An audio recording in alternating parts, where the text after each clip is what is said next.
Bueno, pues ahora, buenos días, bienvenidos de nuevo ya a la última conferencia del 22º ciclo de conferencias de la Facultad de Ciencia. Y la invitada especial de hoy no necesita presentación porque es Ana Rey y muchos de vosotros ya la conocéis porque es profesora de esta facultad. Muy jovencita, pero ya lleva unos años aquí en la UDC. Voy a hacer su breve introducción para que todos los que no las conozcáis sepáis quién es. Ana estudió biología en la Universidad de Santiago de Compostela y se graduó en el 2004, por eso digo que es muy joven. En el 2011 defendió su tesis doctoral en el Departamento de Tecnología Farmacéutica de Santiago también, y ahí se especializó ya en sistemas de liberación controlada de fármacos con aplicaciones en ingeniería ósea y en terapia contra el cáncer. En el 2012 obtuvo un contrato postdoc financiado por la AO Foundation en el Centro de Ortopedia Experimental de la Universidad de Saal, no sé cómo se dice, Saal, en Alemania, un centro pionero en el uso de los vectores virales recombinantes adenosociados para penetrar la matriz del cartílago. Espero que tengas mucho éxito, porque yo tengo fatal en una rodilla. Su trabajo previo le permitió aplicar sus conocimientos en sistemas de liberación controlada de fármacos en el campo de la terapia génica viral, abriendo pues una nueva línea de investigación en el grupo. Y ya durante los años 16, 17, obtuvo un contrato como investigadora principal para llevar a cabo su propio proyecto, financiado por la principal agencia alemana de investigación, ¿no? La DFG. Bueno, Deutsche Federal. Es larguísimo, o sea que ni me atrevo. En 2018 fue uno de los candidatos, bueno, entre muchos candidatos y candidatas seleccionados en el programa competitivo. Sabéis que es un programa muy competitivo de INTARET, UDC Inditex.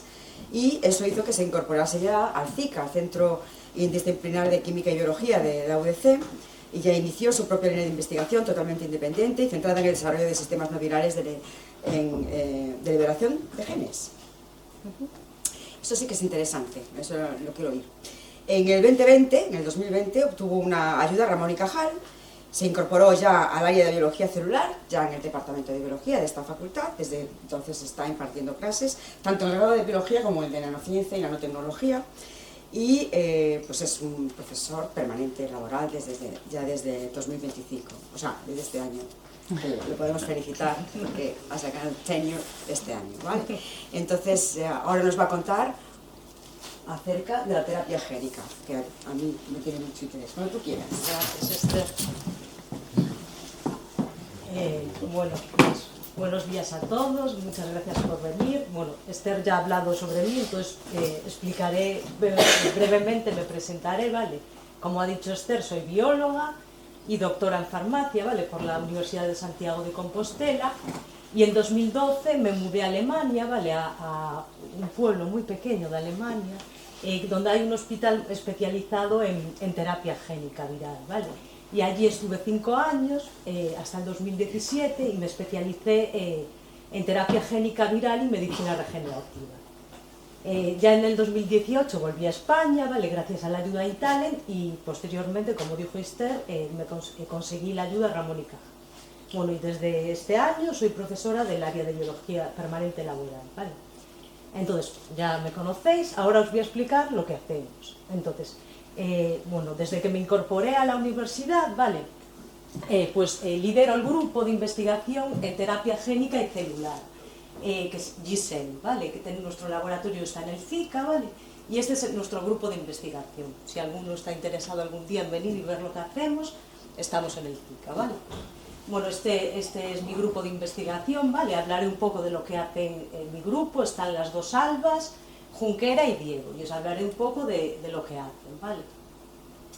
Bueno, y ahora intentaré explicaros qué es lo que hacemos en GISEL. Entonces, en GISEL lo que hacemos es aplicar la terapia génica para modificar, ¿no?, células madre mesenquimales. Y utilizamos esta herramienta para intentar reparar cartílago. Vale, para ello utilizamos vectores no virales y biomateriales. Vale, y ahora a lo largo de la charla os intentaré explicar por qué usamos cada uno de estos componentes. Bueno, en primer lugar, ¿por qué creéis que usamos células madre? ¿Alguien se anima? que se pueden diferenciar en todas las células. Exactamente.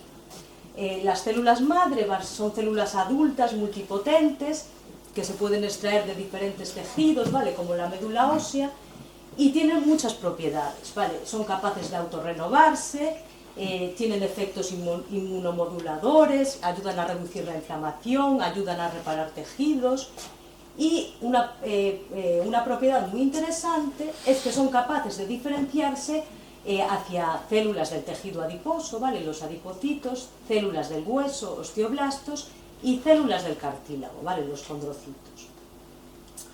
Bueno, y ahora es la siguiente pregunta. ¿Por qué reparación de cartílago? Entre los múltiples tejidos, ¿no?, que podríamos querer o intentar reparar, nosotros nos centramos en el cartílago porque es un tejido que tiene muy poca capacidad de autorrepararse cuando es dañado.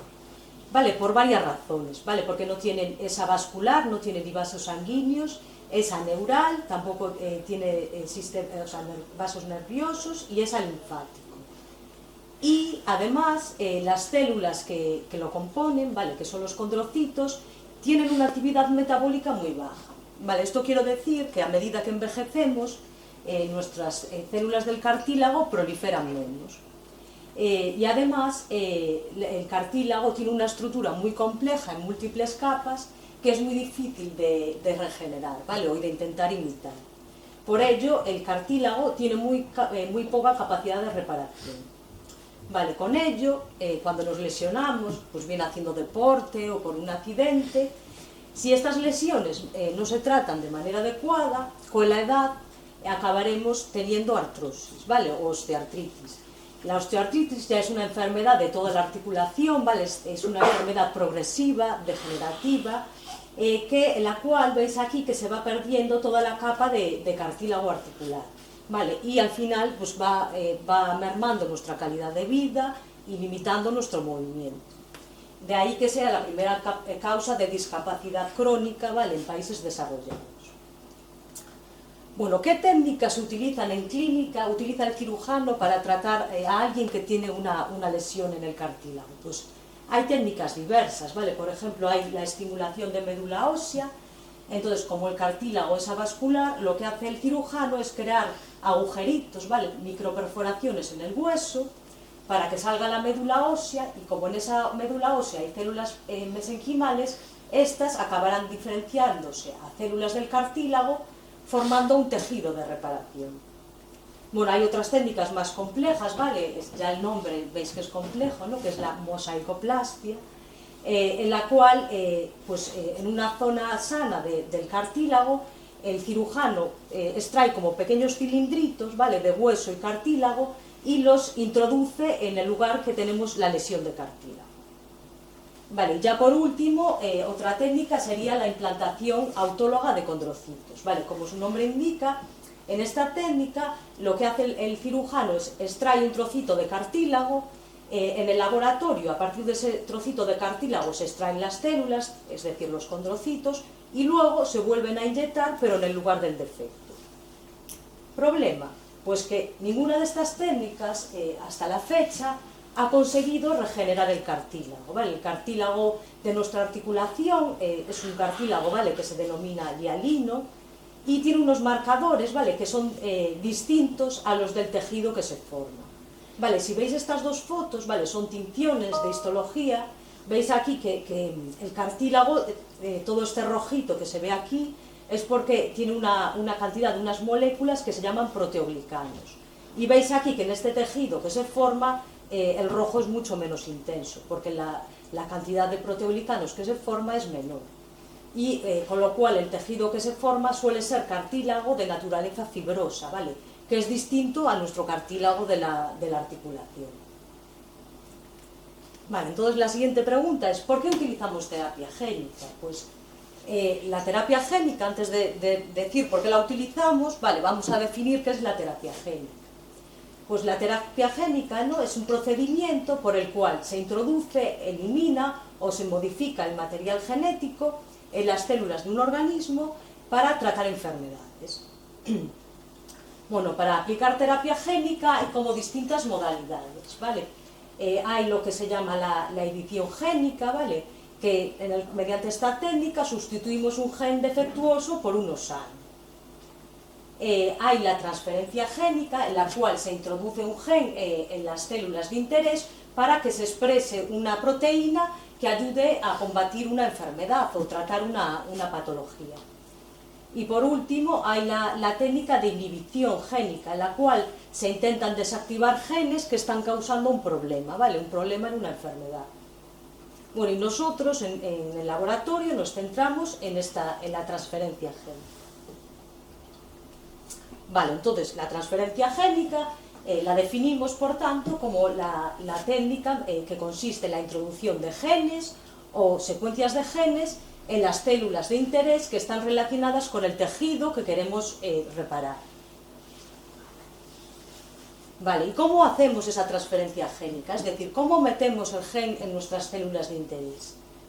Vale, pues en esta diapositiva veis las técnicas que podemos utilizar.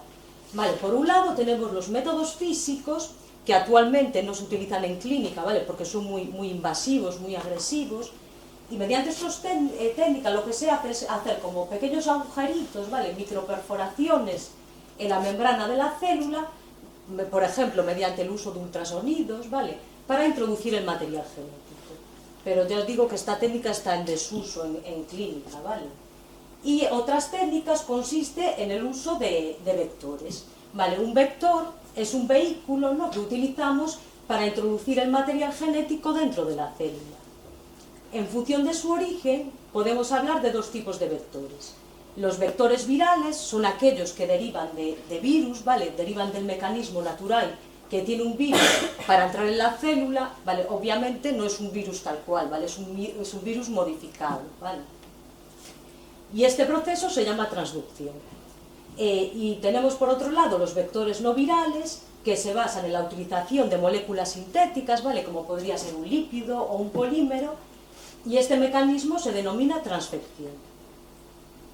Vale, entonces tenemos el vehículo para introducir el material genético. Vale, entonces la siguiente pregunta es, ¿por qué nosotros estamos interesados en utilizar vectores no virales? Pues vamos a hablar primero de los vectores virales. Entonces los vectores virales, al proceder de virus, os podéis imaginar que son muy eficientes, ¿no? Utilizan el mecanismo de la célula, el mecanismo que tiene un virus, el mecanismo natural, para entrar en la célula. Sin embargo, tienen asociados importantes problemas de seguridad, ¿vale? Entonces, al introducir estos vectores en nuestro organismo, se puede activar nuestro sistema inmune, porque están reconociendo como unas partículas extrañas, entonces activa nuestro sistema inmune, ¿vale? Es lo que se llama inmunogenicidad. Vale, algunos de estos vectores también son tóxicos, pueden activar una respuesta tóxica en nuestras células.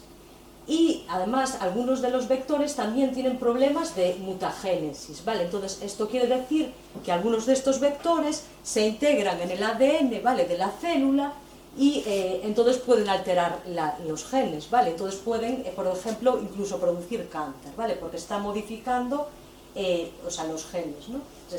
Al insertarse puede alterar los genes de las células guía.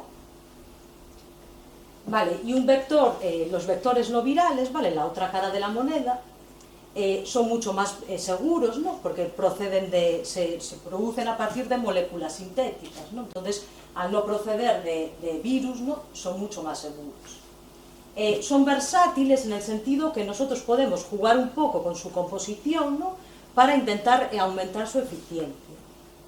Y, por supuesto, su coste es mucho menor que el de los vectores virales, ¿no?, porque no requieren los mismos niveles de bioseguridad que implica la producción de vectores virales.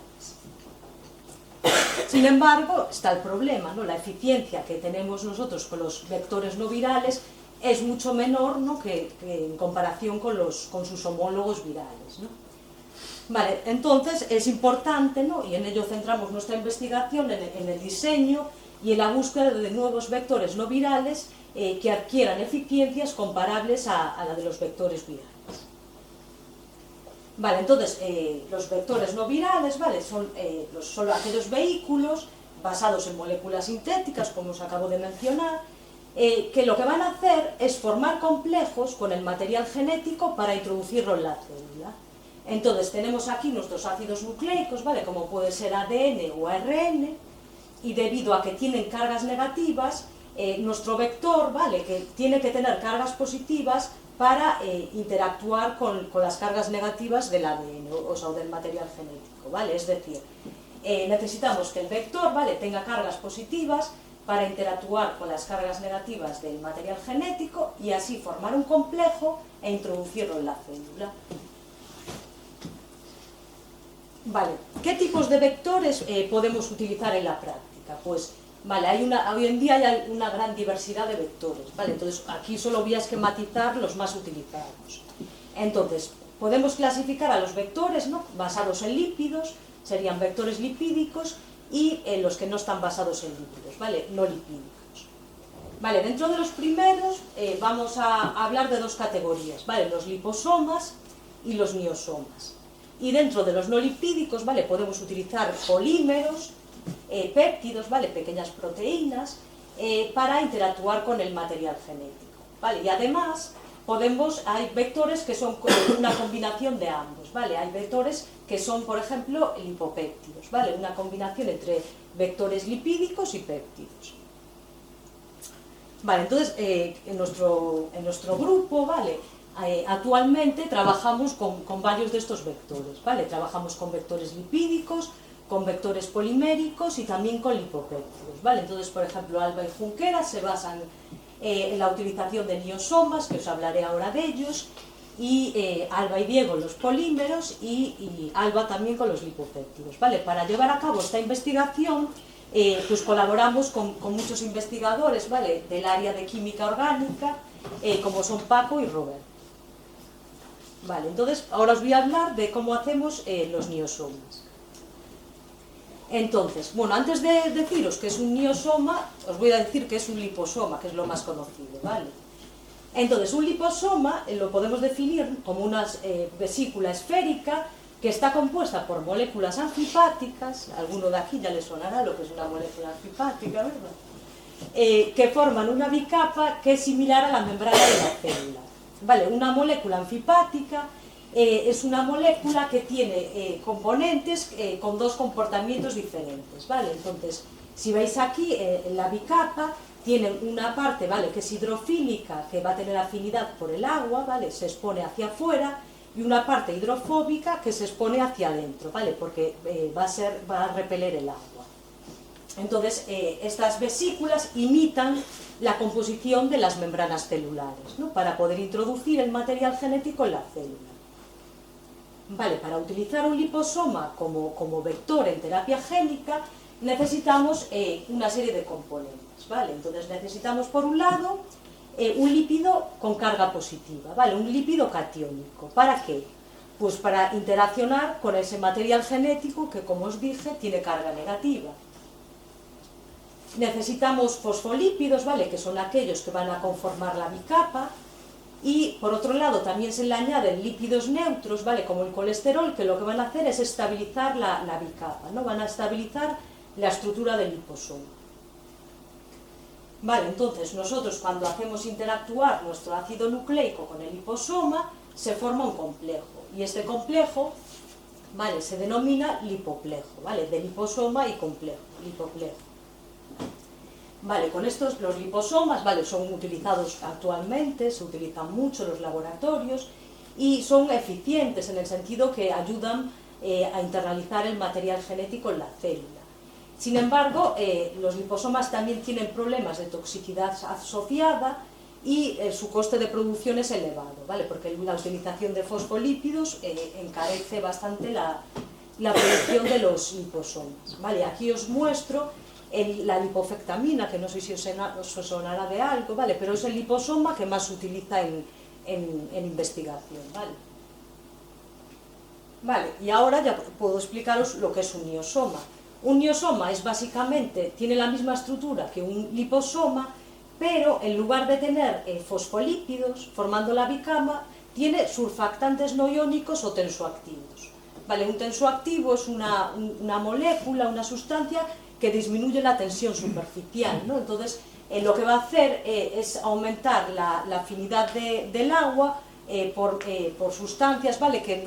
Con las cuales no se mezclaría de manera natural, como son las grasas, ¿vale? O la bicapa de la célula, la bicapa lipídica. Entonces, tiene el lípido catiónico igual que antes, interacciona con el material genético,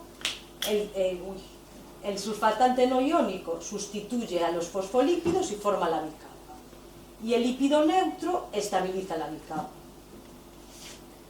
Vale, si comparamos, ¿vale?, niosomas con liposomas, las ventajas que tienen los niosomas es que son menos tóxicos, su coste de producción es menor y además son más estables en medios biológicos.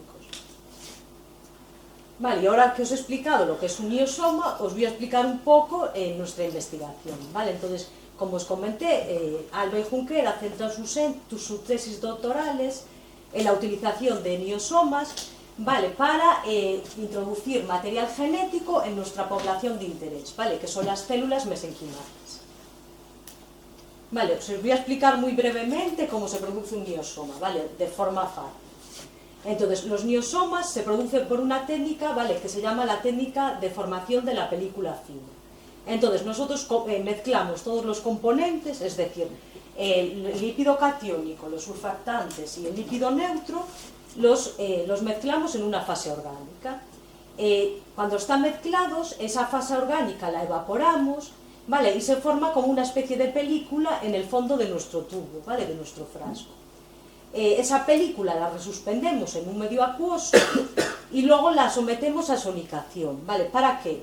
Pues si no aplicásemos sonicación tendríamos vesículas agregadas o vesículas muy grandes. Entonces, al aplicar sonicación, ultrasonidos, ¿no?, lo que hacemos es reducir el tamaño de estas vesículas. Vale, y así obtenemos nuestra suspensión de niosomas. Vale, posteriormente les añadimos nuestro plásmido de interés, nuestro plásmido de ADN, para formar los neopleos. Vale, entonces ahora ya sabemos cómo los producimos y ahora os explicaré para qué los utilizamos. Vale, entonces, nuestros primeros experimentos, ¿vale?, nos centramos en la utilización de lo que se denomina gen reportero. Un gen reportero es un gen que no tiene una actividad terapéutica en sí, pero que nosotros podemos cuantificar de manera sencilla, ¿vale? Entonces podemos ver si nuestro sistema está transfectando las células de manera eficiente o no. Entonces se utilizan, por ejemplo, genes reporteros, ¿vale?, como el gen LAC-Z, que codifica para la beta-galactosidasa, y nosotros lo podemos medir en un lector de placas, ¿vale?, mediante medidas de luminiscencia. O podemos también utilizar el gen que codifica para la proteína verde fluorescente, GFP, y nosotros con un microscopio de fluorescencia podemos ver si se ha producido o no la transfección. Vale, entonces este tipo de ensayos nos permiten hacer como un screening muy amplio, ¿vale?, de los diferentes niosomas. Entonces lo que hacemos es producimos diferentes formulaciones en las que variamos sus componentes y las relaciones entre sus diferentes componentes. Vale, y para ello lo que hacemos es transfectar células mesenquimales inmortalizadas. Vale, inmortalizadas es porque, bueno, tienen una modificación genética de modo que se pueden replicar de manera indefinida. Esto nos permite poder probar un montón de condiciones al mismo tiempo, ¿vale? Entonces, estos ensayos con ambos genes reporteros, ¿vale?, con el LAC-Z o con el de la proteína verde fluorescente, nos permitieron ver que estas dos formulaciones, ¿vale?, eran las mejores, ¿vale?, eran las que nos daban más eficiencia de transfección de nuestras células de interés.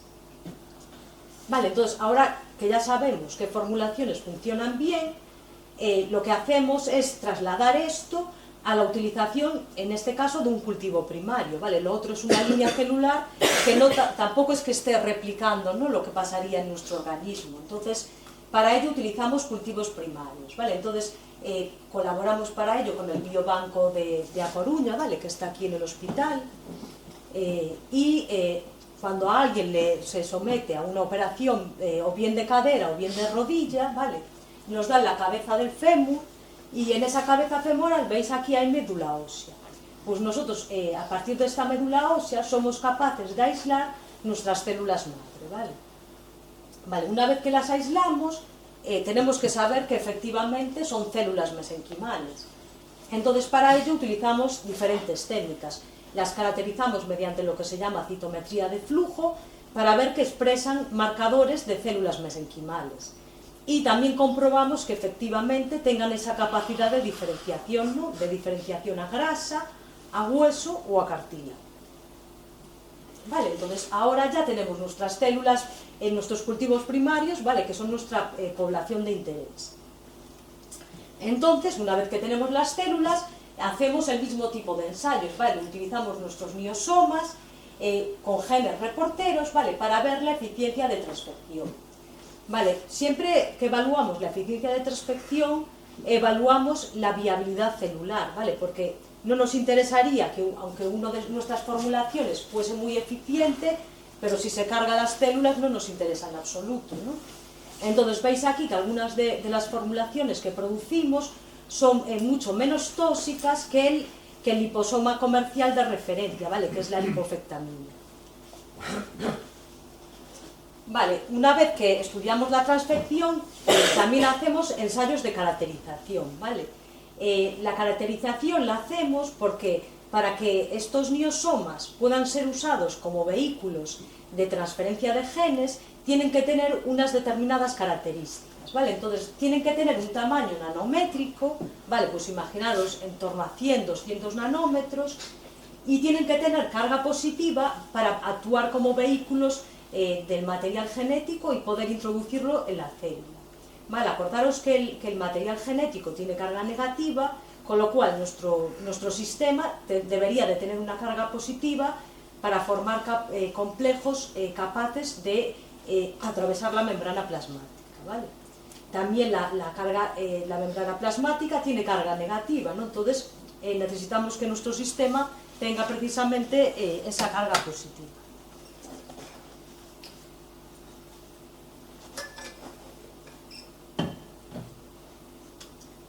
Vale, entonces, ¿cómo evaluamos el tamaño, ¿no? Y la carga de nuestros miosomas? Pues tenemos equipos, ¿vale? Los tenemos en el Zika, que nos permiten, ¿vale? Que es este que veis aquí, que nos permite ver tanto el tamaño como la carga, ¿vale? Entonces, los sistemas que producimos, veis, tienen en torno a 200 nanómetros y su carga es en torno a 30 milivoltios, ¿vale? Entonces, es una carga a priori y un tamaño que son buenos como vehículos de internalización. Vale, estas imágenes que veis aquí también evaluamos nuestros sistemas mediante microscopía electrónica, ¿vale? Para ver que realmente se están formando esas vesículas.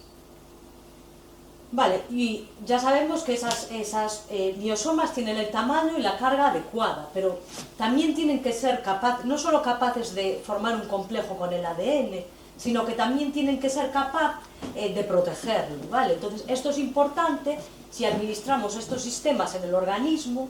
En nuestro organismo va a haber fluidos biológicos y en esos fluidos va a haber enzimas que podrían degradar nuestro material genético, ¿no? Entonces hacemos ensayos de protección frente a la enzima DNase, ¿no? Entonces lo que hacemos es incubar nuestros complejos con la enzima, de modo que los incubamos y luego los cargamos en un gel de electroforesis. De modo que si el ADN no forma un complejo con el miosoma, va a ser degradado por la enzima, ¿vale? En cambio, si nuestro ADN forma un complejo con el miosoma, van a aparecer bandas porque el ADN está ahí, ¿vale? Entonces, el carril cero que veis aquí corresponde al ADN libre, pero en el resto de los casos aparecen bandas de ADN porque nuestro sistema lo está protegiendo frente a la degradación. Vale, entonces ahora, vale, ya vimos que con el gen reportero funciona, no son tóxicos, tienen el tamaño y la carga adecuados. Entonces vamos realmente ahora a lo que nos interesa, ¿no? Que es utilizarlos en estrategias de reparación de cartílago. Vale, entonces ahora, en vez de utilizar un gen reportero, lo que usamos es un gen terapéutico. Vale, en este caso un gen terapéutico es un gen, ¿no? Que lo que va a hacer es promover que esas células mesenquimales se diferencien a nuestra población de interés, ¿vale? Los condrocitos, el cartílago. Entonces, se pueden utilizar varios genes, ¿no? Terapéuticos, pero nosotros normalmente utilizamos este gen, ¿vale? Que es el SOX9, que es un factor de transcripción que está implicado en el proceso de condrogénesis, es decir, en el proceso de la formación del cartílago. Vale, para estudiar la condrogénesis, lo que hacemos es producir nuestros miosomas igual que antes, formamos los mioplejos, en este caso con el gen SOX9, y lo que hacemos en este caso es un modelo en 3D, ¿vale? Se utiliza este modelo en 3D, ¿vale?, llamado en agregado o pellet, porque es el mecanismo natural en el que las células se agregan para diferenciarse a cartílago, ¿no? Entonces, los ensayos de condrogénesis, las células forman como esta especie de pelotitas que veis aquí, ¿vale? Necesitan estar en ese ambiente para poder diferenciarse. Entonces, lo que hacemos es transfectamos las células y las cultivamos durante 21 días. Vale, al cabo de 21 días vemos si efectivamente esas células se han diferenciado, ¿no? Si de esas células madre se han diferenciado a condrocitos. ¿Y cómo lo hacemos? Pues utilizamos diferentes técnicas. Utilizamos, por ejemplo, análisis histológico e inmunohistoquímico, un análisis de expresión génica mediante PCR y análisis bioquímico. Vale, entonces el análisis histológico e inmunohistoquímico, vale, a grandes rasgos, vale, lo que quiero que os fijéis es que nosotros les hemos transferido el gen SOX9, entonces realmente las células están expresando ese gen, vale. Y además las células están expresando los marcadores del cartílago, digamos cartílago bueno, ¿no?, que son el colágeno tipo 2 y esta tinción que tiñe los proteoglicanos. Entonces, al transfectar las células, estos marcadores se incrementan. Pero también tenemos que ver que se sobreexpresen, ¿no?, los genes de cartílago bueno, también nos interesa que no se expresen los de cartílago malo, digamos, ¿no?, el cartílago ese fibroso que no nos interesa. Entonces también evaluamos estos marcadores y vemos, vale, que las células que son transfectadas, esos marcadores se reducen. Vale, el análisis de expresión génica mediante PCR en tiempo real nos confirma los mismos datos que los de histología, ¿no? Se produce el incremento de la expresión del gen que les introducimos, ¿no?, el SOX9, se incrementan los marcadores de cartílago bueno, ¿no?, que son el cartílago hialino, y se reduce la expresión de marcadores de cartílago malo, ¿vale? Bueno, y la última parte que os hablaré es por qué utilizamos biomateriales. Vale, si pensamos, ¿no?, en la práctica clínica, si nosotros quisiésemos administrar esos miosomas en una lesión de cartílago, si los administrásemos así de forma directa, pues se acabarían diluyendo, ¿no? O sea, estarían aquí en la lesión, pero se acabarían diluyendo. Entonces, si los aplicamos, ¿vale?, por medio de un biomaterial, nosotros vamos a conseguir aumentar el tiempo, ¿vale?, de permanencia en la lesión. Vale, entonces lo que hacemos es producir biomateriales, bueno, los producimos y también colaboramos con grupos que los producen, ¿vale? Entonces lo que hacemos es utilizar biomateriales en los cuales introducimos nuestros sistemas, ¿vale?, nuestros miosomas con el ADN de interés, es decir, los mioplejos, y nuestra población de células madre, y ese biomaterial cargado lo que hacemos es introducirlo en la lesión de cartílago. Vale, con esto lo que conseguimos, o lo que pretendíamos conseguir, es que se incrementase la eficiencia de transfección. Y además que conseguir un efecto localizado, ¿vale?, un efecto que se encuentre localizado en el lugar de la lesión del cartílago. Vale, entonces en uno de nuestros trabajos lo que hicimos fue producir criogeles, ¿vale? Criogeles con memoria de forma. Os explicaré ahora qué es esto. Vale, pero un criogel, ¿vale?, es básicamente como un hidrogel, es decir, una matriz polimérica con gran cantidad de agua. Y estos criogeles se producen a temperaturas bajo cero.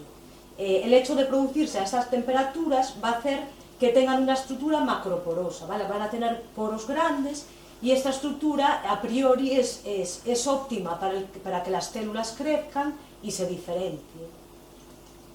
Y además este sistema también puede servir de relleno de esas lesiones de cartílago, ¿no?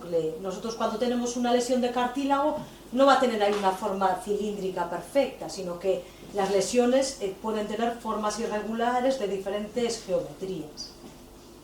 Vale, y una particularidad importante es la memoria de forma, ¿vale? Esto significa que nosotros podemos fijar la forma de nuestro sistema, ¿vale? Pues podemos hacer que tenga una forma deseada, le quitamos el agua a ese sistema y luego cuando lo volvemos a hidratar recupera la forma que le pusimos al inicio, ¿vale? Entonces en este vídeo de estos autores veis cómo han prefijado la forma y al inyectarlos otra vez en medio acuoso recuperan la forma, ¿ves? Le dieron como forma de corazoncitos, ¿vale? Entonces es porque tiene memoria de forma, guarda la forma que nosotros le prefijamos.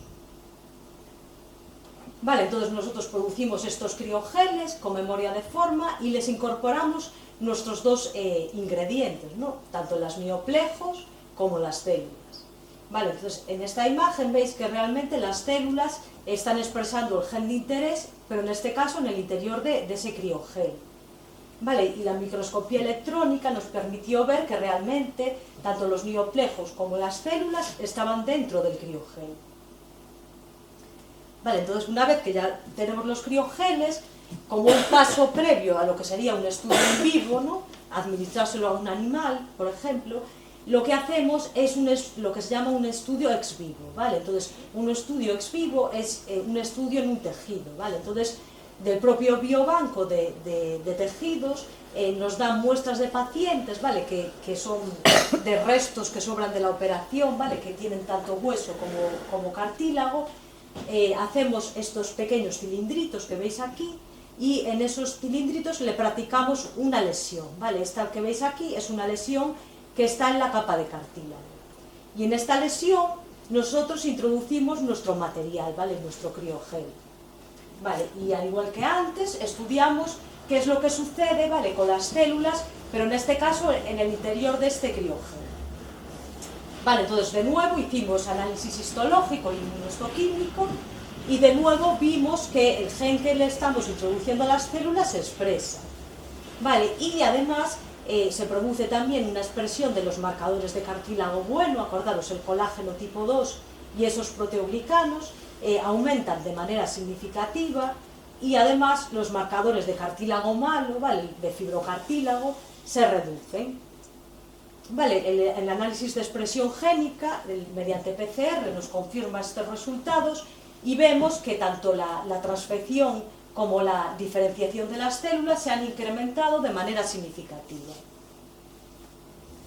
Vale, ya para finalizar la charla, solo os voy a enseñar una diapositiva, ¿vale? De lo que hacemos con los lipopéptidos, porque tampoco quiero ahora abrumaros con todas las cosas, o sea, todos los vectores que producimos, ¿vale? También me gustaría haberos enseñado algo de los polímeros, pero no creo que sea el momento ahora. Y os voy a hablar un poco de los lipopéptidos, ¿vale? Entonces este trabajo lo hizo Alba en su tesis doctoral y lo hacemos en colaboración con Roberto, que es un profesor de aquí del área de química orgánica. Vale, entonces, bueno, esta es Fede, ¿vale? Que es una estudiante predoctoral de Roberto y fue la que sintetizó dos lipopéptidos, ¿vale? Entonces son lipopéptidos porque tienen esta parte peptídica, ¿vale? Y esta parte lipídica. Entonces tiene dos colas, ¿vale? De un ácido graso, que es el ácido leico, ¿vale? Que es insaturado.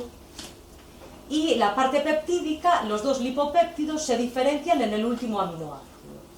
Entonces, cuando utilizamos este lipopéptido para transfectar nuestras células mesenquimales, ¿vale? Vimos que, sobre todo con este de aquí, lipopéptido 2, se incrementó de manera significativa la transfección y fue mucho mayor que el caso del liposoma comercial lipofectamina.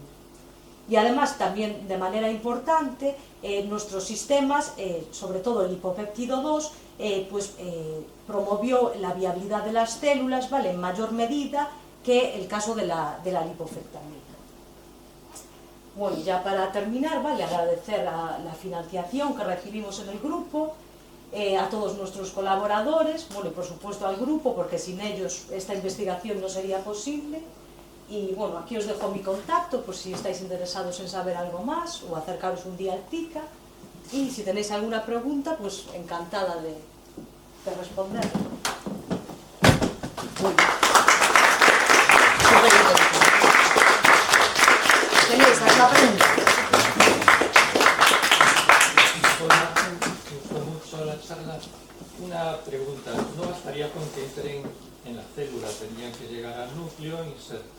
imagino, el genoma para que sean estables.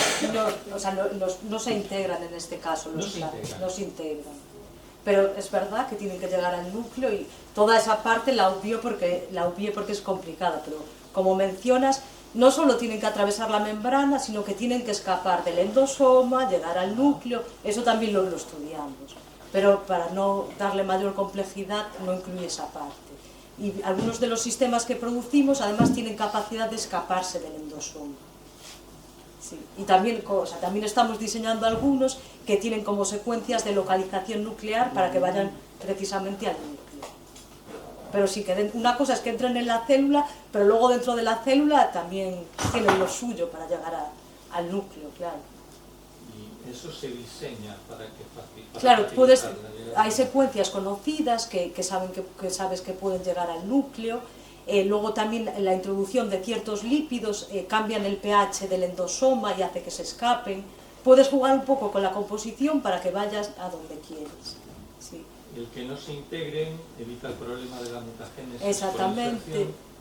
Pero entonces no es permanente. Exactamente, claro. Efectivamente, claro, depende también, o sea, el hecho de que se integre o no, depende también para la aplicación que tenga. Supongo que también hay algunas aplicaciones que necesitas que la expresión sea duradera en el tiempo. En este caso es como un impulso para las células, ¿no?, para que se diferencien. Entonces, el hecho de que sea transitoria y dure un tiempo es bueno. O sea, es incluso mejor. Es incluso mejor, sí. Si no, sería una cuestión de poner unas colas de recombinación homóloga en algún sitio donde se pueda recombinar sin hacer daño, ocupa en el genoma, ¿no? Claro, que la integración es peligrosa. Es peligrosa. ¿Más?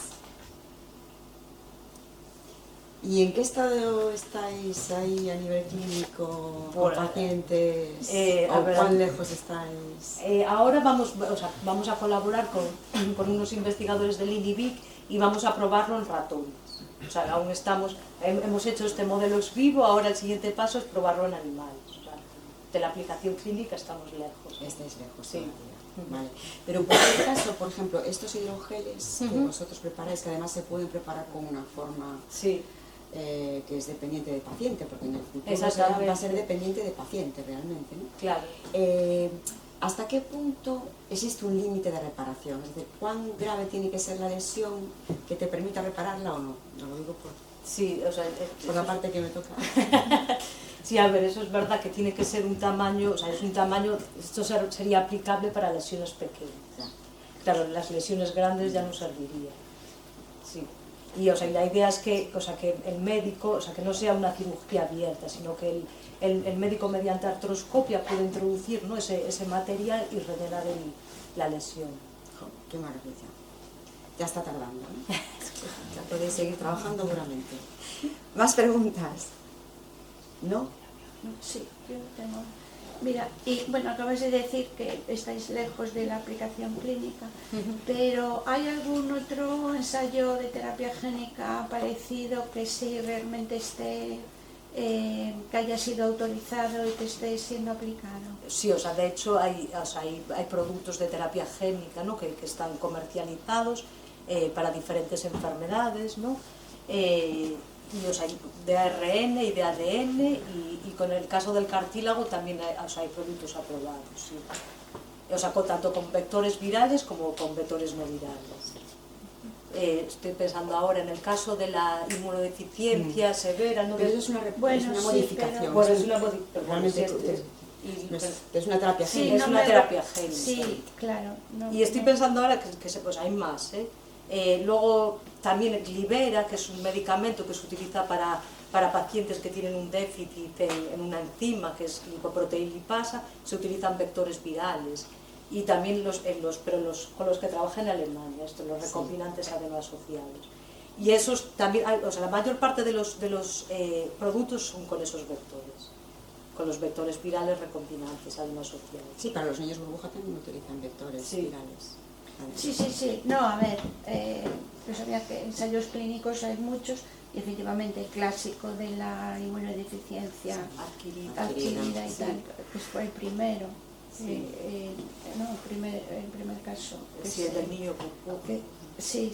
que se hizo. Pero bueno, me refería a esto, si ya se estaba aplicando. O sea, concretamente, a ver, esto, no, o sea, es que ahora mismo, o sea, tengo en mente una tabla, ¿sabes? Que hay muchos, o sea, hay varios productos de terapia génica, ¿vale? Con el cartílago hay uno que es para, sobre todo para artrosis, ¿vale? Que es para reducir la inflamación. Es un anti... Para rebajar la respuesta inmune, exacto. Rebajar Es que no me sale, se llama Etanecer, no, es que no me sale el nombre, pero lo hay. Sí, pues te felicito, muy bonita la charla. Muchas gracias. muy bonita y muy clara. Muy clara, Muy bien sí, explicada. ¿A que sí? ¿Más preguntas? ¿No? Este estudo que para una parte concreta del cuerpo para aplicar a personas con cartílago o podría aplicarse a cualquier zona del cuerpo que estuve. A ver, en este caso la aplicación está pensada para lesión de cartílago, pero se pueden administrar de manera... O sea, hay muchos de estos sistemas que se administran de manera sistémica, por vía intravenosa. O sea, se utilizan. Pero en este caso, para cartílago tendría que ser en la lesión. Da igual en qué zona esté localizada la lesión, o sea, de que sea compatible. Claro, o sea, el producto que queremos nosotros producir es para una lesión de cartílago en concreto. O sea, saber que el cirujano, mediante artroscopia, diga hay una lesión de cartílago, justo se la administre en esa lesión. O sea, que sea localizada. Pero estos vectores también se pueden administrar para otras enfermedades, ¿vale? Se administran por vía intravenosa.